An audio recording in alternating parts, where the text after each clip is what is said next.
3/4 of American adults drink coffee, about half of which on a daily basis. That comes out to 1 million tons of coffee every year. Might there be grounds for concern?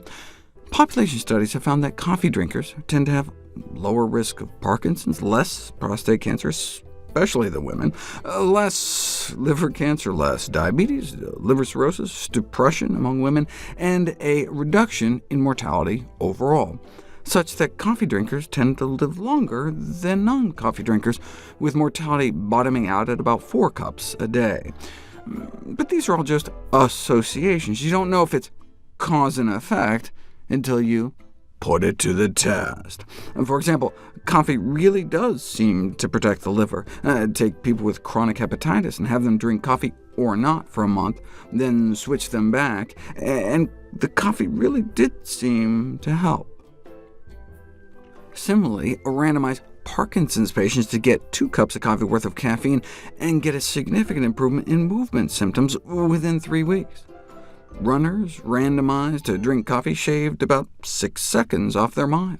Weightlifters randomized to coffee can squat more weight, about 600 pounds more worth of reps. And not just athletic performance. A cup of coffee's worth of caffeine can significantly improve IELT, which stands for intravaginal ejaculation latency time, from 2 minutes all the way up to 5.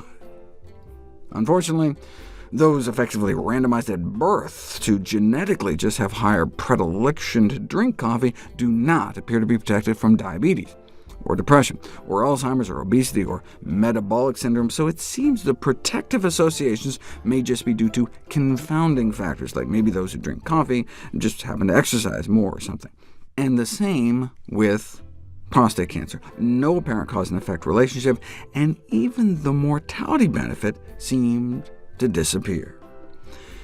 Even if a study did show coffee drinking could extend lifespan by reducing inflammation or improving lung function or insulin sensitivity, that would mean on average.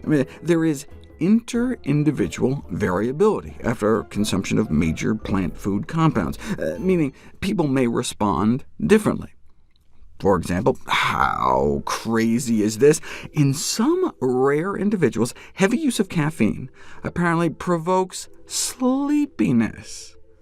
That's an extreme example. Most of the time, it's just that some individuals may benefit more than others from the health effects of different foods. For example, because of differences in gut bacteria, only a minority of Westerners may derive extra benefit from soy, as I've described before. The most common difference in caffeine effects is that, while most people metabolize caffeine rapidly, certain gene variants in liver detox enzymes make some people slow metabolizers. Might that make a difference? Well, habitual coffee consumption of at least 3 cups a day has been associated with uncontrolled blood pressure among older individuals diagnosed with hypertension, suggesting that moderating coffee intake may be a good idea for some people. But even if it was cause and effect, that would be on average.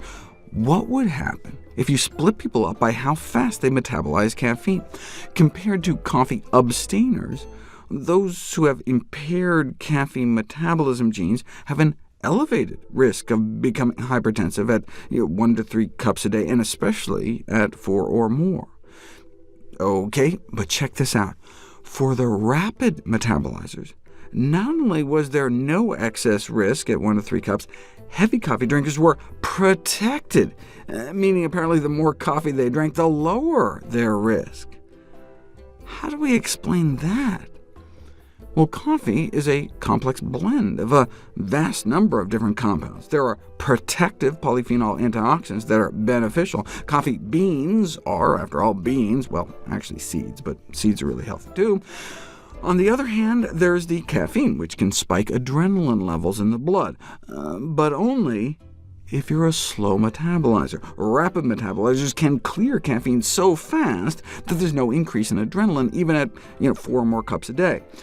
And so then you just have the beneficial polyphenols that actually lower your blood pressure, hence the benefit overall. Thus, there seems to be a Jekyll and Hyde aspect to coffee whose overall action on the cardiovascular system appears to be regulated by that gene for the enzyme that metabolizes caffeine. The important question, though, is, does it give women larger breasts? What? Young women who drink a lot of coffee and are rapid caffeine metabolizers have about half a baseball-sized larger breast volume, which may be a bad thing, as breast volume is associated with breast cancer risk. But no, the important question is, what about heart attack risk? In slow metabolizers, daily coffee consumption appeared to double the odds of a heart attack, or even quadruple the odds at 4 cups a day, whereas in the rapid caffeine metabolizers, daily coffee consumption was protective, cutting the odds of a heart attack by more than half, or at least until you get up to 4 more cups a day. The protective effects observed among rapid metabolizers suggest that the efficient elimination of caffeine might have unmasked the protective effects of other phytochemicals in coffee. We think it may be the adrenaline again, since if you're a slow metabolizer of adrenaline, high coffee consumption may put you at risk as well.